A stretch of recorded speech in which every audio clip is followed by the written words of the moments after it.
Braziliyaning Rio-de-Janeiro shahrida o'tkazilgan 31-yozgi Olimpiya o'yinlarida vatanimiz sharafini mardonavor tarzda himoya qilib, mamlakatimiz bayrog'ini yuksaklarga ko'targan chempionlarimiz kecha yurtimizga qaytib kelishdi. Keng jamoatchilik vakillari, mahalla faollari, sport faxriylari, taniqli estrada xonandalari, kino va teatr aktyorlari, yozuvchilar va shoirlar hamda ommaviy axborot vositalari xodimlari ularni xursandchilik bilan kutib olishdi. Ijodiy jamoamiz sportchilarni kutib olish uchun bir necha soat oldin yo'lga chiqdi.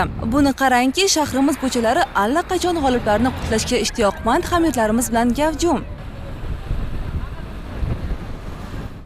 Toshkent aeroportida ham tayyorgarliklar avjida. Bu yerda chempionlarning yaqinlaridan tortib, ularga chinakam muxlislik qilgan xalqimiz sevgan san'atkorlar va faol yoshlar ham yig'ilishgan. Mana shu Rioda bo'lib o'tgan mana shu katta olimpiada bizga yana ham katta bir ruh bag'ishladi desam hech ham mubolag'a bo'lmaydi.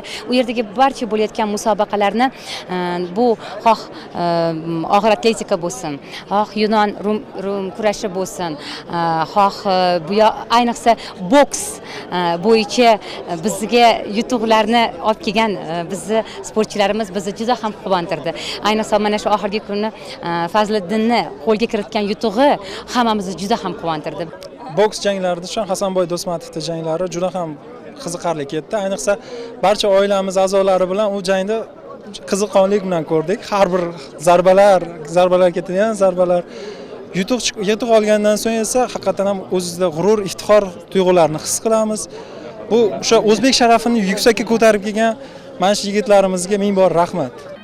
Rio-de-Janeiro Rim-Toshkent yo'nalishida parvoz qilgan Boeing 767 samolyoti nihoyat qahramonlarimizni yurtimizga olib keldi. Olimpiada o'yinlarida vatanimiz bayrog'ini 13 karra osmonlarga ko'targan g'oliblarimiz birin-ketin qarshi olindi. Bu xalqimizga shunaqa bir xursandchilikni biz sportchilar taqdim etganimizdan bori boshimiz osmonga yetdi. Bizni o'zbek bokschilariga mana kubalik, Amerika, Angliya, Rossiyalik sportchilar bor, bokschilar.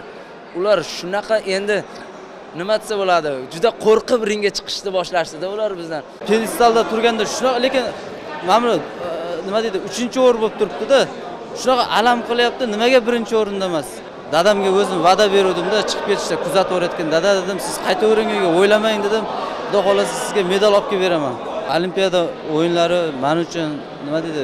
Endi yaxshi, oltin bo'lish yaxshi edi, lekin bronzaga ham shukr. Xudo xolasa endi shu Tokioda shu bir bo'lishga harakat qilaman-da, shuni hozir bor vujudim bilan shu harakat qilaman endi oltin qilishga. Albatta, g'oliblarimiz qahramonliklarini oila a'zolarining ko'magisiz tasavvur etib bo'lmaydi. Buni qalbi faxrga, ko'zi quvonch yoshlarga to'lgan ota-onalarning his-hayajonlaridan ham bilish mumkin. O'g'lingiz hali ringda turib urushib tursa, otaga, onaga juda og'ir o'tadi. Bu endi bir ota-onalar ko'rgan bo'lsa kerak. Hamma ota-onalar, biz endi o'g'limiz, qo'shnilarimiz ham yig'lashib bu o'yinni ko'rib. Endi men o'g'limning o'yinlarini ko'rib juda xursand bo'ldim. Bunaqa quvonch hamma ota-onaga nasib qilsin. Hozir bizning sevinchimiz hech joyga sig'mayapti.